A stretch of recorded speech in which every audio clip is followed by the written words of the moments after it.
Trop relou d'être malade.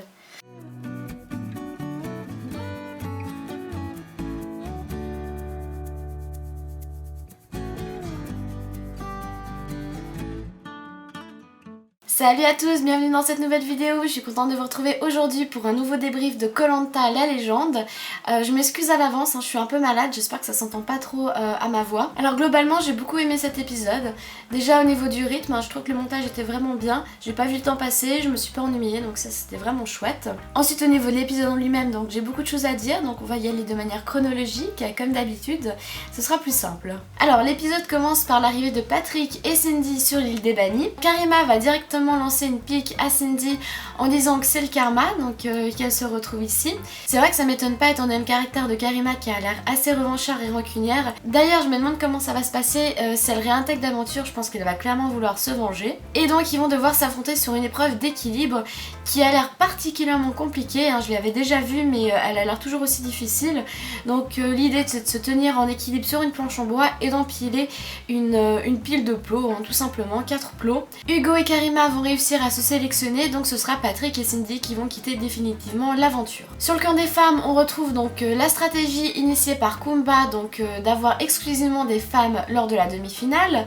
Je sais pas si elle va porter ses fruits, personnellement j'en doute. Déjà Alexandra elle a pas l'air particulièrement motivée, étant donné qu'elle a carrément été sauvée par Loïc lors du précédent conseil, et puis de toute façon c'est son amie, elle va pas vouloir faire une stratégie contre lui, et encore moins voter contre lui. Mais bon pour Kumba il n'y a pas de discussion à avoir, c'est soit t'es avec les femmes, soit tu es contre elle. Elle dit même qu'elle n'aura aucun scrupule à voter contre Claude, même si c'est son amie. Elle y tient beaucoup à son carré final exclusivement féminin. Personnellement je l'ai trouvé un peu strict d'ailleurs avec Alexandra. Donc c'est vraiment soit tu suis notre stratégie, soit retourne faire un tour en forêt. T'es là ok. C'est vrai qu'Alexandra elle aurait pu un peu bluffer en disant que voilà elle pourrait voter contre Loïc. Mais bon elle l'a pas fait. Et de toute manière Denis va annoncer la formation des équipes mixtes. Enfin. Ah là là, le moment que j'attendais avec impatience parce que franchement ces équipes femmes et garçons j'en avais ras le bol. Comme je vous l'ai dit j'ai pas compris le concept et je le comprends toujours pas. Donc bon on n'en parle plus. Voilà les équipes mixtes arrivent. Donc pour la formation des équipes ce sera inédit dans Koh Lanta. Ça va se faire sous forme de course de relais. Donc chaque candidat a un flambeau nominatif et l'un après l'autre ils vont pouvoir choisir un membre de leur équipe. On commence avec Clémence et Loïc. Loïc va choisir Alexandra. Pour l'instant pas de surprise, c'est son amie, donc normal, il l'a choisi en première. Clémence, elle, va choisir Kumba. Encore une fois, pas de surprise, ça suit la continuité de cette stratégie féminine. Kumba va choisir Claude et Alexandra Théoura, donc pas de soucis, c'est de très bons éléments, très bons aventuriers, en survie ils sont très forts et sportivement aussi. Ensuite Théoura va choisir Alix, j'avoue que j'ai été un peu surprise. Je pense, en connaissant un peu Théoura, qu'il a pris le premier flambeau qu'il voyait. Claude lui va choisir Christelle, j'ai été un peu surprise, je pensais qu'il allait choisir Jade étant donné qu'elle a de très bonnes performances sportives. Mais Christelle est un très bon choix étant donné que ça pourrait être un bon allié au niveau stratégie. Ensuite Christelle va choisir Maxime et Alix Laurent. Maxime ensuite va choisir Candice, Laurent lui va choisir Clémentine. Ensuite Namadia va être choisie par Clémentine et Candice va choisir Sam. Sam ensuite va choisir Phil et pour finir Namadia choisira Jade. Donc comme je l'ai dit, Jade c'est un très bon élément et donc j'ai été assez étonnée qu'elle soit choisie en dernière. Ensuite on enchaîne par une épreuve de confort. Alors je sais, Denis avait dit qu'il n'y en aurait pas dans ce Koh Lanta. Mais bon, il faut pas abuser, ils ont déjà pas grand chose, donc au moins un petit confort de temps en temps. Donc ce sera la fameuse épreuve du porté de flambeau, donc c'est assez physique et il faut bien se coordonner. Très bon rythme de la part des deux équipes qui se suivent vraiment au coude à coude. Au final, ça va être les jaunes qui vont gagner et qui vont remporter donc le kit de pêche, ce qui est vraiment pas négligeable, étant donné qu'ils n'ont pas de riz, il n'y a pas l'air d'avoir beaucoup de manioc ni de taro sur leur île, donc je pense que ça va vraiment leur faire du bien de pouvoir pêcher du poisson. Pour le nom des équipes, ce sera un petit clin d'œil à la première édition en 2001. Donc les rouges seront les Koroks et les jaunes les Lantanailles. Et petit aparté sur l'île des Bannis, je trouve qu'ils sont en PLS niveau de nourriture. Ça va être vraiment assez dur pour eux. Bon, ils sont que deux, donc voilà, j'espère qu'ils vont quand même se débrouiller. Ils ont pas de riz, ils ont peu de ressources sur leur île. Donc voilà, je m'inquiète un petit peu pour eux. En tout cas, j'espère que la prod ne va pas les laisser dépérir sur leur île des Bannis. Donc ensuite, on a l'arrivée de la nouvelle équipe sur le camp rouge. Petit aparté avec Laurent, donc qui nous fait un petit débrief des nouvelles filles dans son équipe. Alix, elle arrive en Goldorak, elle fait un peu la gueule mais au final elle est très sympa. Clémentine, on savait qu'elle était un peu ouf et ça se confirme. Jade, de loin elle fait un peu flipper mais en vrai elle est cool. Et Alexandra, elle est un peu perchée mais elle est plus que ce que je le pensais. Bah, sympa Laurent. Ensuite va suivre des moments d'acclimatation sur le camp, des moments de survie et de la pêche entre autres. Personnellement j'ai trouvé ça sympa, moi j'aime beaucoup la survie donc ça m'a pas dérangé. On a eu quelques remarques donc sur la tenue du camp des garçons. Les filles sont étonnées que ce soit aussi propre, que les garçons arrivent à cuisiner aussi. Ça m'a pas particulièrement dérangé mais bon c'était pas vraiment nécessaire. Pour l'épreuve d'immunité j'ai pas grand chose à dire, hein. C'est une épreuve aquatique assez classique.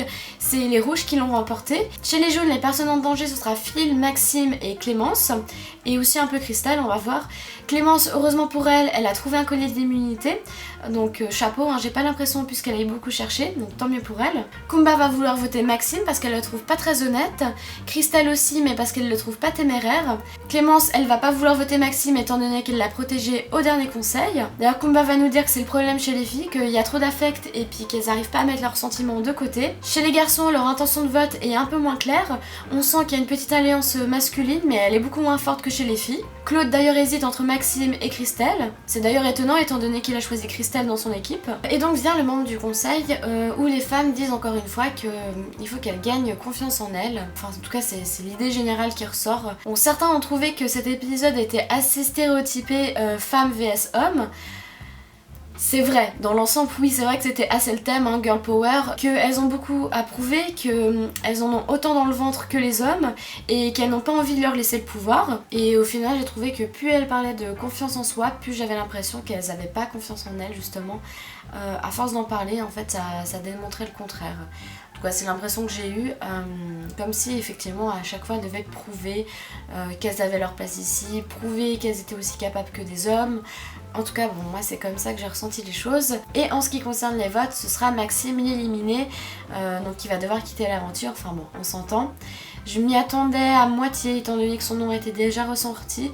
Je pensais que Phil aussi serait en danger, mais apparemment Claude le protège. Et c'est vrai que chez les filles, je pensais aussi que Christelle ou Clémence aurait pu quitter l'aventure, mais bon, ce sera Maxime.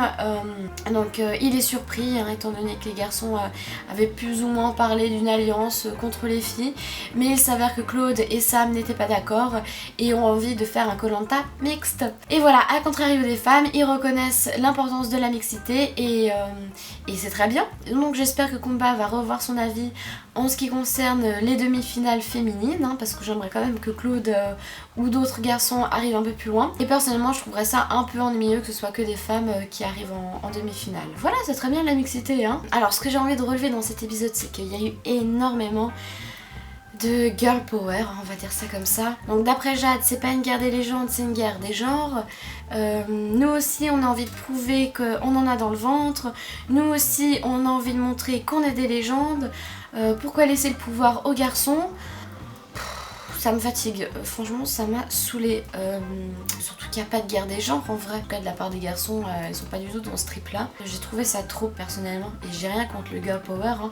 Il y a pas de souci. C'est vrai que Kumba est extrêmement motivé à avoir 5 filles en finale, en demi-finale. Mais bon c'était lourd, c'était trop mis en avant et je sais même pas d'où ça sort en vrai. Comme je l'ai dit, à Koh-Lanta, énormément de femmes ont gagné, elles ont rien à démériter face aux hommes. Donc voilà, cet épisode était vraiment très sympa à analyser aussi. Je suis vraiment désolée, hein, je suis malade, je crois que vous l'avez entendu, je suis fatiguée en vrai. J'ai juste une hâte, c'est de finir la vidéo et de pouvoir la monter et de me reposer. Donc bon, j'espère que cette vidéo vous aura plu. Si c'est le cas, n'hésitez pas à la liker et à vous abonner à ma chaîne. Et nous on se retrouve très vite pour une prochaine vidéo. Ciao!